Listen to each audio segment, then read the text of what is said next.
നമുക്ക് ബാലിന്റെയും ഗോമതിയുടെയും നാളത്തെ നല്ലൊരു കഥ കേട്ടാലോ? വീഡിയോ ഇഷ്ടപ്പെടുവാണെങ്കിൽ ഒന്ന് ഹൈപ്പ് ചെയ്യാൻ മറക്കരുതേ. ആദ്യമായി കാണുന്നവരാണെങ്കിൽ സബ്സ്ക്രൈബ് ചെയ്യാനും മറക്കരുത് കേട്ടോ. അങ്ങനെ നമ്മൾ കാണുന്ന ഒടുവില് ഹനു പ്രതികാരം ചെയ്യാൻ തീരുമാനിച്ചു അലോകിനോട്. അങ്ങനെ വെറുതെ വിട്ടിട്ട് കാര്യമില്ല. അനുവിന് വീട്ടുകാരെ കുറിച്ച് ഓർക്കുമ്പോൾ നല്ല വിഷമമുണ്ട്. പക്ഷെ എന്ത് ചെയ്യാൻ പറ്റും? തൽക്കാലത്തേക്ക് ഇത് ഒരു മാർഗമുള്ളൂ. തന്റെ കുടുംബത്തോട് പ്രതികാരം ചെയ്യാൻ ഇറങ്ങി തിരിച്ചവനാണ് അലോക്. അലോക് മാത്രമല്ല, അലോകിന്റെ വീട്ടുകാരും. അപ്പൊ പിന്നെ അവർക്കിട്ട് പണി കൊടുക്കണ്ടേ? താൻ ഇവിടെ തോറ്റു പോയിട്ടുണ്ടെങ്കിൽ തന്റെ കുടുംബം മുഴുവനാണ് തോറ്റു പോകുന്നത്. ദേവമംഗലംകാർ ഒരു കാരണവശാലും ഇവരുടെ മുന്നിൽ മുട്ടുകൊത്താനായിട്ട് പാടില്ല.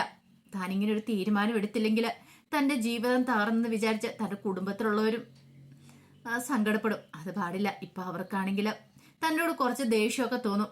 പക്ഷേങ്കിൽ ഇതല്ലാതെ വേറൊരു മാർഗമില്ല. അതുകൊണ്ട് ഇങ്ങനെ ഒരു തീരുമാനം എടുത്തിരിക്കുന്നത്. ഇന്നല്ലെങ്കിൽ നാളെ സത്യാവസ്ഥകളൊക്കെ അവർ തിരിച്ചറിയും എന്നൊക്കെ ഒരു ചിന്തയായിരുന്നു അനുവിന്റെ മനസ്സിൽ. പക്ഷെ അലോകിന് ഭ്രാന്ത് പിടിച്ചോലെ.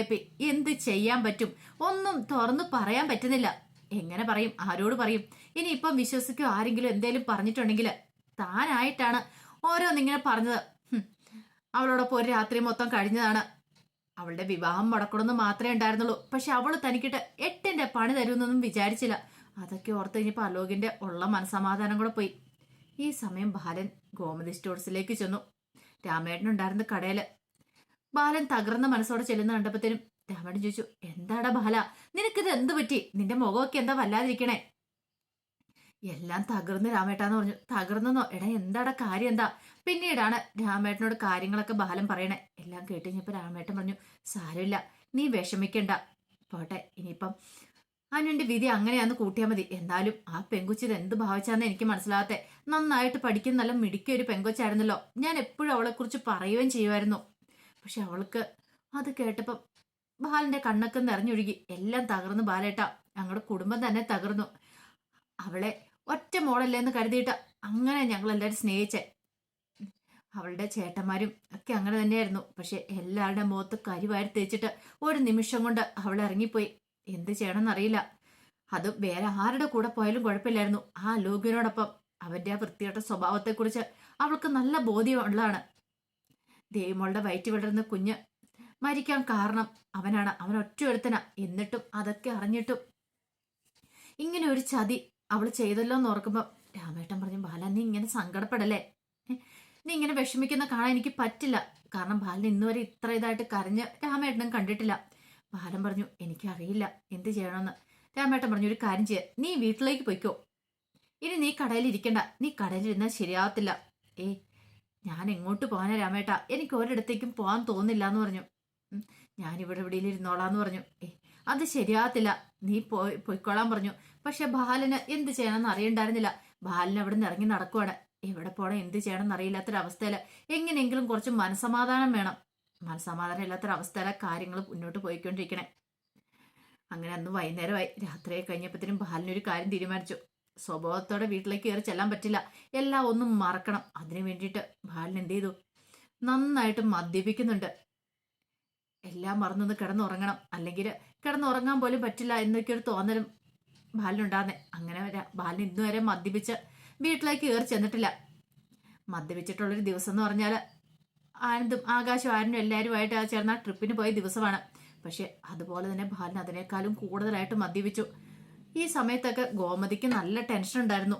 കാരണം ബാലേട്ടൻ എതിരായിട്ടും വിളിച്ചിട്ടില്ല. അങ്ങോട്ടേക്ക് വിളിച്ച പാവത്തിനെ ശല്യപ്പെടുത്തണ്ടെന്ന് കരുതി. പക്ഷെ വൈകുന്നേരം ആയി കഴിഞ്ഞപ്പോഴത്തേനും ഗോമതിക്കും വല്ലാത്തൊരു ബുദ്ധിമുട്ട്. ഇതുവരെയായിട്ടും ബാലേട്ടൻ വന്നിട്ടില്ല. രാമേട്ടനെ വിളിച്ചു ചോദിച്ചു കഴിഞ്ഞപ്പോഴത്തേനും ബാലൻ നേരത്തെ ഇറങ്ങിയല്ലോ എന്നൊക്കെ പറഞ്ഞു. ഒടുവിലെ ഗോമതി എന്ന് ആരിനോടും ആകാശിനോടും കാര്യം പറയുന്നുണ്ട്. അച്ഛൻ എങ്ങോട്ട് പോയെന്നറിയില്ല. നല്ല വിഷമമുണ്ട് ബാലേട്ടന്. ബാലേട്ടനെ കുറിച്ച് ഓർക്കുമ്പോഴത്തേനും എനിക്ക് സഹിക്കാൻ പറ്റുന്നില്ല. ഒരുപക്ഷെ ഇനിയിപ്പോ എവിടെയെങ്കിലും പോയിട്ടുണ്ടായിരിക്കുമോ? അതൊക്കെ ഓർക്കുമ്പോൾ ഗോമതിക്ക് ടെൻഷൻ. ആര്യം പറഞ്ഞു, ഞങ്ങൾ പോയി നോക്കാമേന്ന് പറഞ്ഞു. ഗോമതി പറഞ്ഞു, പാവം ബാലേട്ടന. കാരണം നിങ്ങൾ ഉദ്ദേശിക്കുന്ന പോലൊന്നും അല്ല. ബാലേട്ടൻ നെഞ്ചു പടയുന്നുണ്ട്. ഏറ്റവും കൂടുതൽ ബാലനെ സ്നേഹിക്കുന്ന അനുവിനെയായിരുന്നു. എന്നിട്ടോ ഒടുവിൽ ഇങ്ങനെയൊക്കെ സംഭവിച്ചാല്. അപ്പോഴേക്കും ആകാശം ഒന്ന് സമാധാനിപ്പിക്കുകയാണ്. പോട്ടമ്മേ, അമ്മ ഇതൊന്നും ഓർത്ത് ടെൻഷൻ അടിക്കണ്ട. അമ്മ ധൈര്യമായിട്ടിരിക്കുക. എങ്ങനെ സമാധാനിപ്പിക്കണമെന്ന് അറിയത്തില്ല. അങ്ങനെയല്ലേ പറയാൻ പറ്റുള്ളൂ. ആ സമയത്താണ് ബാലൻ അങ്ങോട്ടേക്ക് വരുന്നത്. 4 കാലല്ല ബാലൻ വരുന്നത്. ബാലൻ അങ്ങനെ ആ വരവ് കണ്ടു കഴിഞ്ഞപ്പോഴത്തേനും ആരിനാണ് കണ്ടത്. ആരിന് ഓടിപ്പോയി അച്ഛാന്ന് പറഞ്ഞു ബാലനെ പിടിക്കുന്നുണ്ട്. എന്നെ ആരും പിടിക്കണ്ടെന്ന് പറഞ്ഞു. അപ്പോഴേക്കും ആകാശും ധർമ്മനും എല്ലാരും കൂടെ ഇറങ്ങി ചെന്നു. എന്താ അളിയത്, അളിയത് എന്ത് പരിപാടി കാണിച്ചെന്നൊക്കെ ചേർന്ന് പറഞ്ഞിട്ട് ധർമ്മനും പിടിക്കുന്നുണ്ട്. എന്നെ വിടറ, എന്നെ ആരും പിടിക്കണ്ട, എനിക്ക് തനിച്ച് നടക്കാനറിയാം. അങ്ങനെയൊക്കെ പൊലിമ്പിക്കൊണ്ട് സിറ്റ് ഔട്ടിലേക്ക് കയറുന്നേ. ഗോമതി ഇന്ന് കരയാൻ തുടങ്ങി. ഹാളിലേക്ക് കയറി കഴിഞ്ഞപ്പോഴത്തേനും മീനാക്ഷിയും മിത്ര എല്ലാരും കൂടെ ഓടി വന്നു. അവർ ഈ കാഴ്ച കണ്ടു. ഇന്ന് വരെ ബാലനെ ഇങ്ങനെ കണ്ടിട്ടില്ല അവരാരും. ആരെങ്കിലും കുടിച്ചിട്ടുണ്ടെങ്കിൽ അവരെ ചീത്ത പറയുന്ന ആളാണ്. പക്ഷെ ഇങ്ങനെ വന്നിരിക്കുന്നേ, ഈ പറയുന്ന ആരിനാണെങ്കിലും ആകാശാണെങ്കിലും അവരൊക്കെ ആണെങ്കിലും ബാലനെ കാണാതെയാണ് ബിയറൊക്കെ കുടിക്കുന്ന പോലും. ബാലൻ കണ്ടിട്ടുണ്ടെങ്കിൽ ദേഷ്യപ്പെടുമെന്ന് അവർക്കറിയാവുന്നതുകൊണ്ട് ഗോമതിക്ക് ഇതൊന്നും കണ്ടിട്ട് സഹിക്കാൻ പറ്റിയില്ല. ഗോമതി എവിടെ നിന്ന് കരയുവാണ്. അപ്പോഴേക്കും ബാലൻ പറഞ്ഞു, ഗോമതി, നമ്മൾ വഞ്ചിക്കപ്പെട്ടു. ആരെയും കൂടുതലായിട്ട് സ്നേഹിക്കല്ലെന്ന് മനസ്സിലായില്ലേ? കണ്ടില്ലേ ഇപ്പൊ എന്റെ അവസ്ഥ എന്തായി? ആരുടെയും മുഖത്ത് നേരെ ചൊവ്വേ നോക്കാൻ പറ്റുമോ? ഇല്ല. എന്തുകൊണ്ടാ? എന്റെ മോള് കാരണം. അവള് കൂടത്ത് നിന്നിട്ട് ചതിച്ചു ഗോമതി. ഇനി ഞാൻ ജീവിച്ചിരുന്നിട്ട് വലിയ കാര്യമൊന്നുമില്ല. ഇനിയിപ്പോ ഗോമതി സ്റ്റോഴ്സ് ബാലിനൊന്നും നോക്കാനില്ല. എന്ത് നോക്കാനായിട്ടാ? എല്ലാം കഴിഞ്ഞു എന്നൊക്കെ പറഞ്ഞ് പൊലിമ്പിക്കൊണ്ടിരിക്കുമ്പോഴത്തേനും ആനന്ദ് വന്നിട്ട് പറഞ്ഞു, അതെ അച്ഛനെ നമുക്ക് മുറിയിൽ കൊണ്ടേ കിടത്താന്ന് പറഞ്ഞു. അങ്ങനെ മുറിയിലേക്ക് കൊണ്ടുപോയി ബാലിനെ അവിടെ കിടത്തോണം. ബാലിനെ എപ്പോഴും പൊലിമ്പിക്കൊണ്ടിരിക്കുക. അവള് പോയി എന്നൊക്കെ പറഞ്ഞ് ഓരോന്നിങ്ങനെ പറഞ്ഞുകൊണ്ടിരിക്കുക. ഈ കുടുംബത്തിന്റെ അന്തസ്സും അഭിമാനവും പോയി. ദേവമംഗലംകാരോട് പ്രതികാരം ചെയ്യാനായിട്ട് കൃഷ്ണമംഗലംകാരോടൊപ്പം അവള് ചേർന്ന് നിന്നു. ഇതെല്ലാം കഴിഞ്ഞ് കഴിഞ്ഞപ്പോഴത്തേനും ധർമ്മന് നല്ല ടെൻഷൻ. ധർമ്മം വന്നിട്ട് ഒന്നും മിണ്ടാതിരിക്കുന്ന കണ്ടപ്പോഴത്തേനും ആകാശം വന്നിട്ട് പറഞ്ഞു, മാമ വിഷമിക്കണ്ട. മാമൻ ഇങ്ങനെ സങ്കടപ്പെട്ടിരിക്കില്ലേ? മാമനും കൂടെ ഇങ്ങനെ തളർന്നു പോയാലോ? എടാ എന്ത് ചെയ്യാനാ? എനിക്കറിയില്ല. അവൾക്ക് ഇങ്ങനെ ഒരു ചതി ചെയ്യാൻ ആഗ്രഹം ഉണ്ടായിരുന്നെങ്കിൽ അവൾക്ക് നേരത്തെ പറയാൻ മേലായിരുന്നോ? ഒരു വാക്ക് പറയാൻ മേലായിരുന്നോ? അവൾക്ക് അവനെ ഇഷ്ടമായിരുന്നെങ്കിൽ. എന്നിട്ടോ അവളിങ്ങനെയും ചെയ്യില്ല എന്ന് ഉറപ്പുള്ളതുകൊണ്ടല്ലേ അവളുടെ കല്യാണം ഉറപ്പിച്ച്. കണ്ടില്ലേ അളിയന്? ഇതുപോലെ അളിയന് വിഷമിച്ച് ഞാൻ കണ്ടിട്ടില്ലടാ. എൻ്റെ ജീവിതത്തിൽ ഇത്ര മാത്രം സങ്കടപ്പെട്ട് കണ്ടിട്ടില്ല. ഒരു പക്ഷേങ്കില് എൻ്റെ കൈ പിടിച്ച അളിയനും ചേച്ചി ഇങ്ങോട്ട് കൂട്ടിക്കൊണ്ട് വരുമ്പോൾ എത്രമാത്രം സന്തോഷത്തിലായിരുന്നറിയാവോ അളിയന്? പക്ഷെ അന്ന് തൊട്ട് ഇന്ന് വരെ അളിയൻ ഇങ്ങനെ വേദനിച്ച് ഞാൻ കണ്ടിട്ടില്ല. പക്ഷെ ആദ്യമായിട്ടാന്നൊക്കെ പറഞ്ഞുകൊണ്ട് സങ്കടപ്പെടുവാണ് ധർമ്മന്. എങ്ങനെ ആശ്വസിപ്പിക്കണം എന്നറിയത്തില്ല. പരസ്പരം അങ്ങോട്ടും ഇങ്ങോട്ടും ആശ്വസിപ്പിക്കാൻ പറ്റാത്തൊരവസ്ഥയിലായിരുന്നു ദേവമംഗലത്തുള്ളവര്.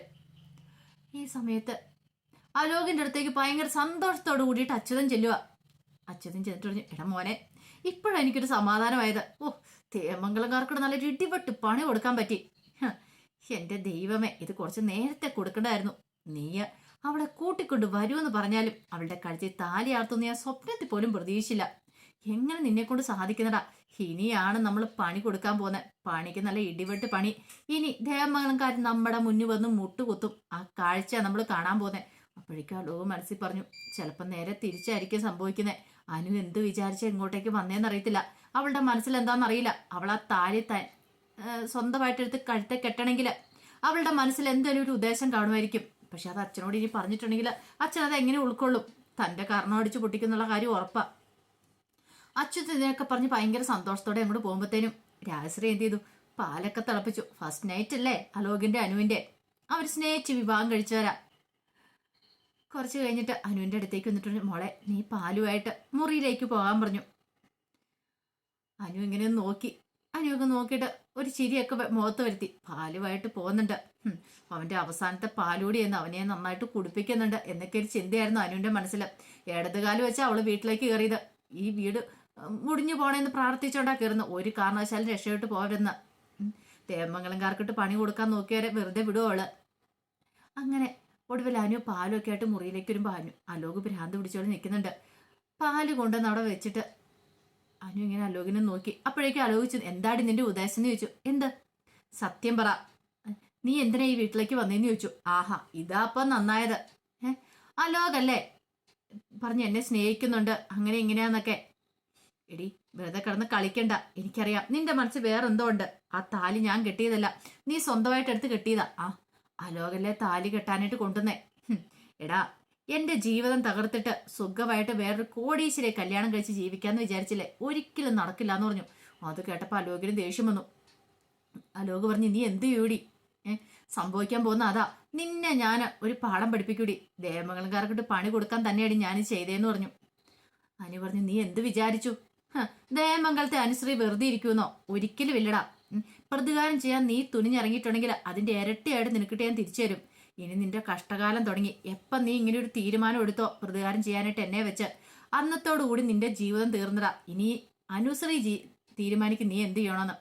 അപ്പോഴേക്കും അലോകിന് ദേഷ്യം വന്നു. അലോക് നീ എന്താടി പറഞ്ഞേ എന്നൊക്കെ ചോദിച്ചു കഴിഞ്ഞപ്പോൾ, ദേ എന്റെ ഭർത്താവാ നീ പാല് കുടിക്കുമോ എന്ന് പറഞ്ഞ് നീട്ടുവാണ്. അലോകിന് ദേഷ്യം വന്നപ്പോൾ അവളെ അടിക്കാൻ തുടങ്ങി. അനുസരി പെട്ടെന്ന് ആ പാലും ഗ്ലാസ് അങ്ങോട്ട് വെച്ചു. പിന്നീട് ഒളിപ്പിച്ച് വെച്ചിരുന്നൊരു കത്തിയും എടുത്തു. കഴുത്തേലേക്ക് വെക്കും അലോകിന്റെ. അനങ്ങി പോയേക്കരുത്. നിന്റെ ശബ്ദം പോലും വെടിയിൽ കേട്ടേക്കല്ല, അറിയാലോ. നിന്നെ തീർത്ത് കളയും ഞാൻ. ഈ ഹനുവിന്റെ ഒരു മുഖവും നീ കണ്ടിട്ടുള്ളൂ. കോമഡി സ്റ്റോഴ്സ് ബാലന്റെ മോളാണ്ടാ ഞാന്. നിനക്ക് എന്നെ കുറിച്ച് അറിയത്തില്ല. നിനക്ക് പരയർക്കാരന്റെ മോളെ പുച്ഛമല്ലേ?